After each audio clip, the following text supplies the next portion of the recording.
So criminal trials are not only a search for guilt, but a test to whether justice has been pursued through lawful means. In this case, the accused person is charged with false publication, the particulars being that on the 13th day of November 2024, at an unknown place within the Republic of Kenya, he intentionally published fake data, being a funeral procession with a casket covered with a Kenyan flag, escorted by a military officer in a ceremonial uniform, which he captioned, and I quote, "President William Ruto's body leaves Lee Funeral Home over computer system X using an X account, landlord at Bosgabi, with intent that the data shall be considered as authentic." The accused person denied the offense, and in its endeavor to prove the charges, the prosecution called 6 witnesses. In defense, the accused gave a sworn statement and did not call any witness. So you'll allow me not to go through the summary of the evidence, which was quite lengthy. I want to go straight to the issues for determination. Just a minute. So the court has considered the evidence which was adduced by the prosecution and the defense. I've also considered the closing submissions by the defense and the Law Society of Kenya. In my considered view, the issues for determination were: 1, whether the prosecution proved the impunged publication originated from or was controlled by the accused person, and 2, whether the electronic evidence relied upon was lawfully obtained and admissible. So on the first issue, under Section 22(1) of the Computer Misuse and Cybercrimes Act number 5 of 2018, it provides that a person who intentionally publishes false, misleading, or fictitious data or misinforms with the intent that the data shall be considered or acted upon as authentic with or without financial gain commits an offense. From the above provision, Section 22(1) criminalizes the intentional publication of false information through a computer system where the publisher knows the information to be false and where the publication is calculated to cause panic, chaos, or damage of reputation.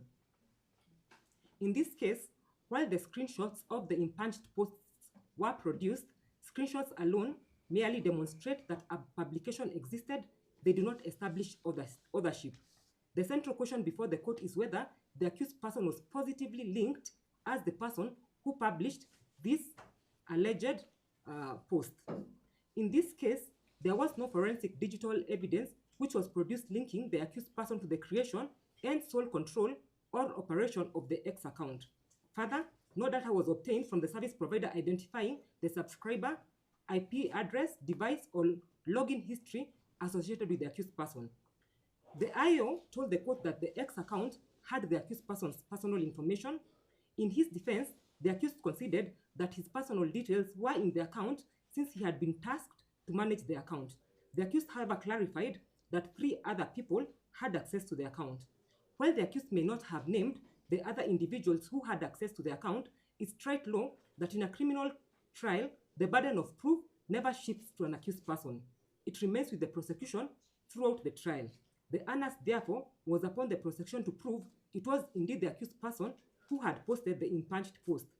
The court has carefully scrutinized the cybercrime and digital forensic report, which was produced in court as Plaintiff Exhibit 2, and in particular on page number 6 of the said report, which has the details of the impunged post subject to these proceedings. The said page clearly shows the post was done on the 13th of November 2024 at 11:15:27, the timestamp being at Nairobi. I do believe this is a very relevant fact, since from the evidence, the accused person herein resides in Eldoret. Indeed, that is where he was arrested. There was no evidence before the court that on the material day, the accused person was in Nairobi. This begs the question, if indeed the accused person was in Eldoret, how then did he post in Nairobi? Further, from the cybercrime investigation report from the Communication Authority of Kenya, that is CAK, the phone number linked to the X account, that is landlord, at Bosgabi was 0790027 9 number was not linked to the accused person. According to the witness from Safaricom, his phone number was 079515. Indeed, even in his defense, the accused person conceded to this fact. There was, however, no report produced in respect to the phone number 079002 linked to the X account in question. I believe this was either a very big oversight on the part of the investigators or a deliberate effort to eliminate culpability on anyone else, leaving the accused person to shoulder the blame alone. Courts have consistently held that electronic evidence must be supported by technical or forensic linkage connecting an accused person to the device or account used.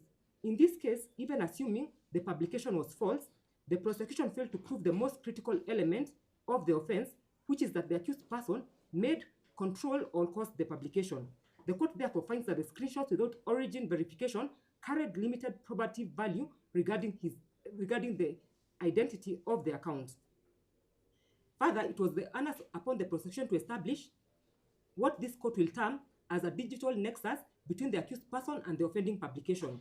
I dare say no such nexus was demonstrated because the prosecution failed to establish two vital ingredients. Number one, the IP address correlation placing the accused person at the time of the publication, and two, evidence excluding access of the account by any other third parties.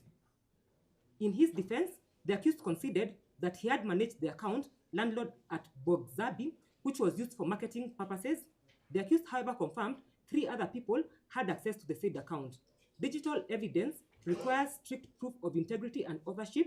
Mere association with an account is insufficient to sustain criminal liability where reasonable doubt exists.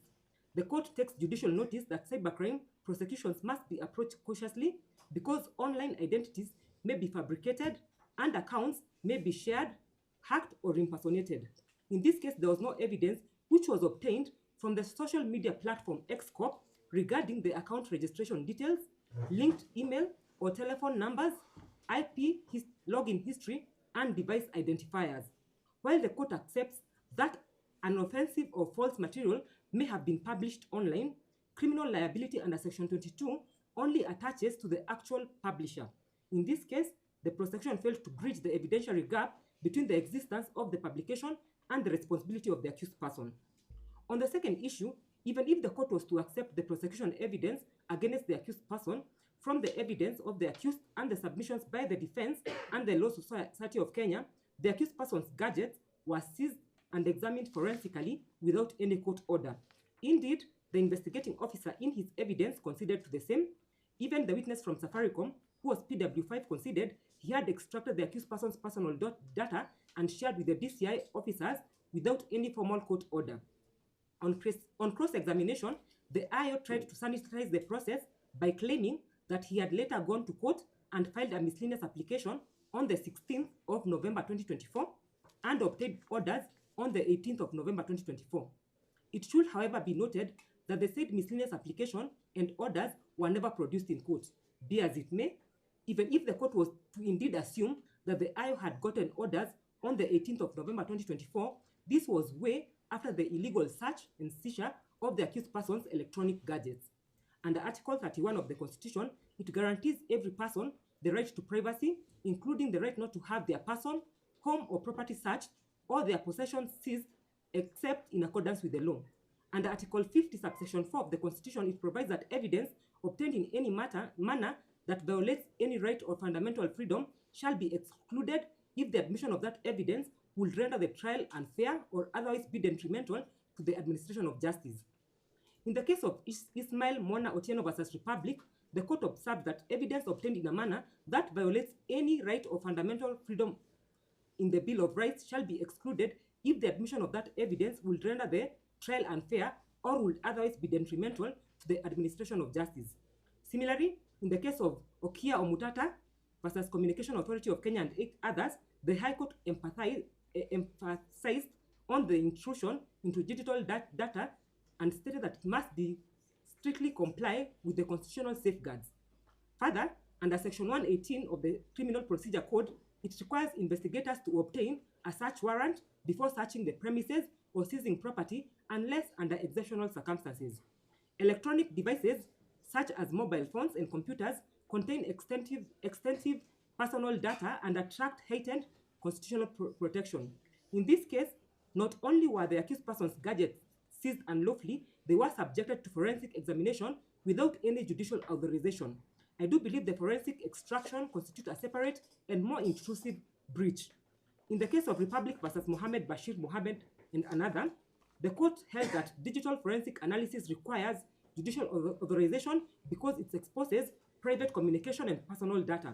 In this case, the investigators disregarded the constitutional safeguards since the post in question involved the President of the Republic of Kenya. However, under Article 27 of the Constitution, it guarantees equal protection of the law, while Article 244 obligates the National Police Service to comply with constitutional safeguards and respect human rights. The fact that a publication mentions or concerns the President does not suspend the constitutional safeguards or justify investigative shortcuts. The criminal process must never become a tool of expediency merely because the subject of the alleged offense is high-ranking or politically sensitive. Constitutional safeguards exist precisely for such moments. The court finds the investigators bypassed the legal safeguards due to the perceived gravity of the post involving the President. Admission of such evidence would legitimize the unconstitutional investigation methods. Constitutional rights are tested more severely in moments of public pressure, and it's precise at such moments that courts must insist on strict adherence of due process. Having excluded the unlawfully obtained evidence and finding no independent proof linking the accused person to the impunged publication, this court finds that the prosecution has failed to discharge the burden of proof beyond any reasonable doubt. Accordingly, the accused person is hereby acquitted under Section 215 of the CPC.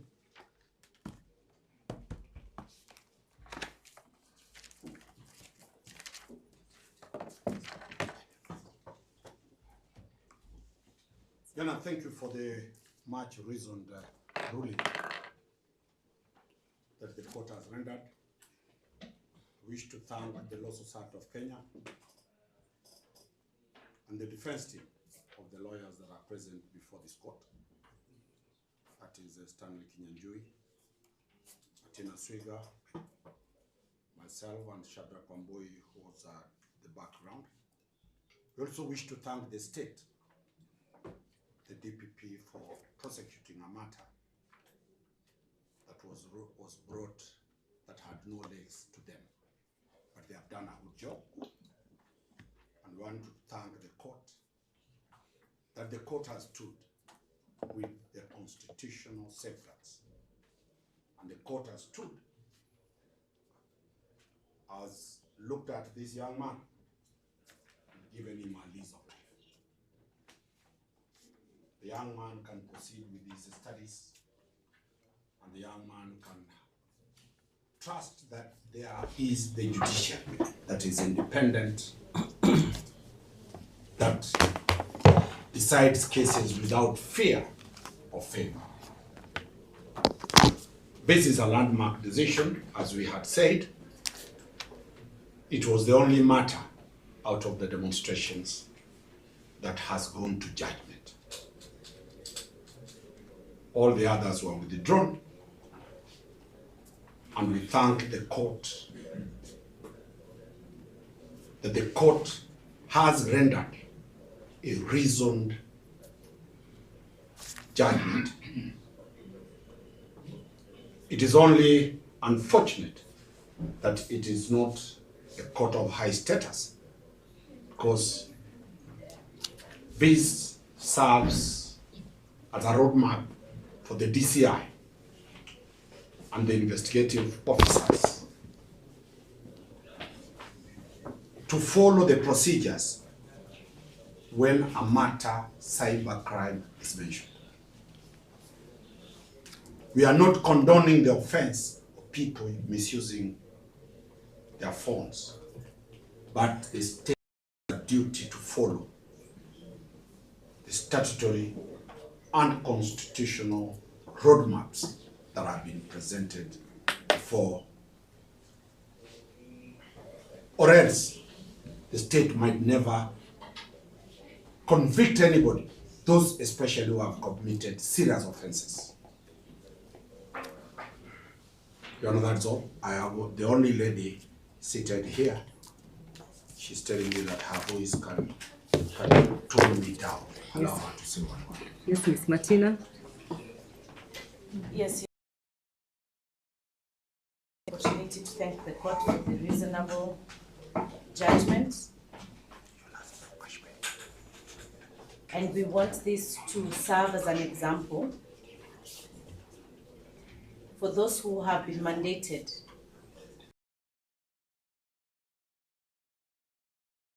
discharging their mandates, that they should follow what has been prescribed in the Constitution of any person, and that the ordinary mwananchi, the ordinary Kenyans, will not be subjected to unfair treatment in the criminal justice system, and that the criminal justice system will not be used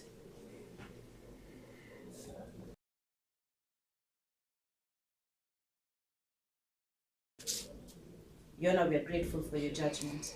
Thanks. Yes, Mr. Kinyanjui. Your Honor, mine is just to request that the cash bill which was deposited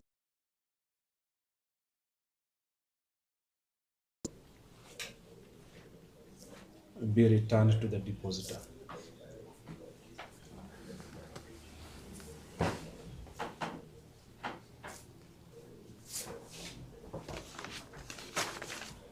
Very well, so we can have the cash bill released for the sentiments. Much obliged. Thank you.